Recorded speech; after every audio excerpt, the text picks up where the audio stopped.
It takes a certain kind of mettle to make it in the motorsport scene, and 13-year-old Queenslander Ardie Jonic is proving he's got it on speedway tracks around the country.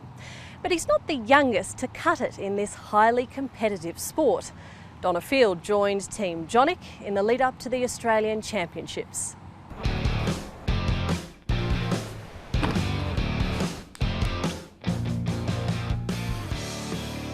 Ardie Jonic's name has a certain star quality, and kitted up in his racing strip, he looks the part. He may be pint-sized and shy, but there's a steely determination in this boy that's seen him take the speedway circuit by storm. This season I've been doing really good. I've been winning most of my races, and yeah, it's real good. At his grandparents' Ipswich property, the 13-year-old takes every opportunity to put his three-cylinder charade through its paces.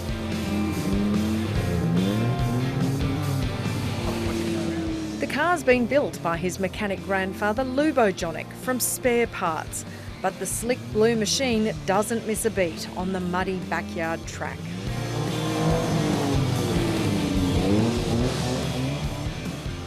When Lubo Jonic met his wife Sorrel many years ago, he was driving a race car too, but he sold it to buy her an engagement ring. Little did they know decades on they'd be part of Team Ardie. He has had a lot of practice, I know, because when he was small I'd be in the car next to him because he wasn't allowed to drive around the backyard without someone in, and it was always me because my husband was too busy. When he's a young baby, we put him in an electric car. He used to drive around the yard. He's really good at it. I couldn't believe how good he was at it. So then we put him in a go-kart, and he's doing really well at that around the yard. Then there were the wrecks from his grandfather's towing business. The youngster could hardly see over the dash, but he threw them around the yard. Keep going. Keep coming. Turn a bit to the right. There's no time for hooning now. The pressure's on to get ready for the Australian Junior Speedway Championship. How do you think that car was going? Ardie Jonic is at the top of the points table for every division going into the race meeting in Tasmania. Did it feel like the air filter's clogging up and anything? And he and his team are typically tight. Yeah. Heaps of power? Yeah, it's got heaps of power. No miss at all. It's everything. If they weren't here, I couldn't really do anything because my granddad fixes the car, makes it look good, tunes it, and makes it go fast on the track. And Grandma?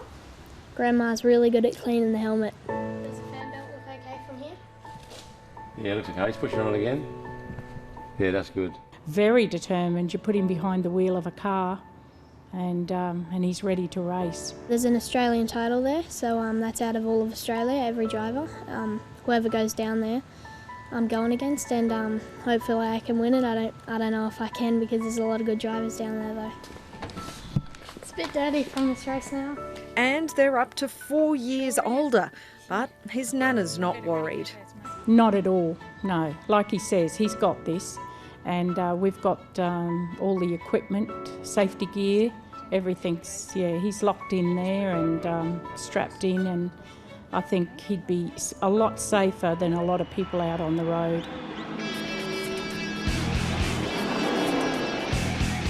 Race day at Tasmania's Carrick Speedway, and the trackside crowd is building. Jonic waits with his dad. It's the first race the single father has been able to get to because of work. Despite a massive points lead, Jonic will be starting from scratch.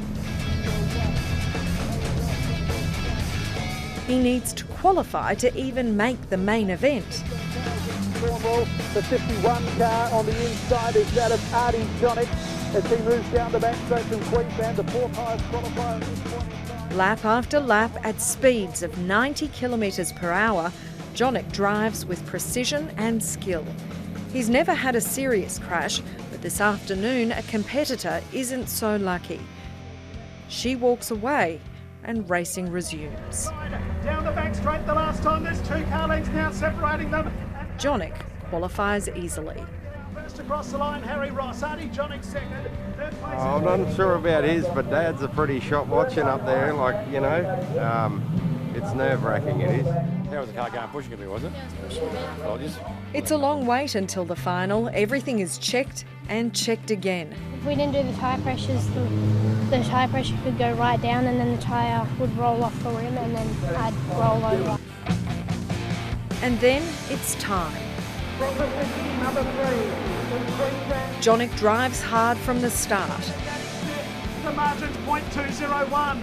Ardie Jonic is 0.9 of a second behind but closing. It's a stop-start affair as competitors come unstuck, but the tussle at the front isn't for the faint-hearted. Jonic goes into second place. The rough pass sees him penalised, costing him 2 positions and possibly the race. Just a bit of a mistake. I went into the corner a bit too fast, locked up the brakes and slid into him. What are you doing? The battle for third and fourth is starting to intensify. As the finish draws closer, Jonic steps up the pressure. A blanket go! Jonic and Atkins and Manny Smith across the line together. Ardie Jonic is third. It's a dead heat for fourth. But the result doesn't stand for long. 2 of the top 5 are disqualified for non-regulation cars, leaving Jonic as the second fastest junior in the country. Yeah, I'd like to thank my granddad, everybody who comes out. Remarkably, Victorian 12-year-old Todd Atkins is first, the youngest ever winner. Did the best I could with a 3-cylinder. Next year I'll be in a 4-cylinder hopefully and going a bit harder. Driving is perfect, I think. It just had only a 3-cylinder motor, just a bit underpowered, that's all. Down, it made a big smile. Ardie Jonic's new silverware is almost as big as him. It'll take pride of place in the Ipswich workshop.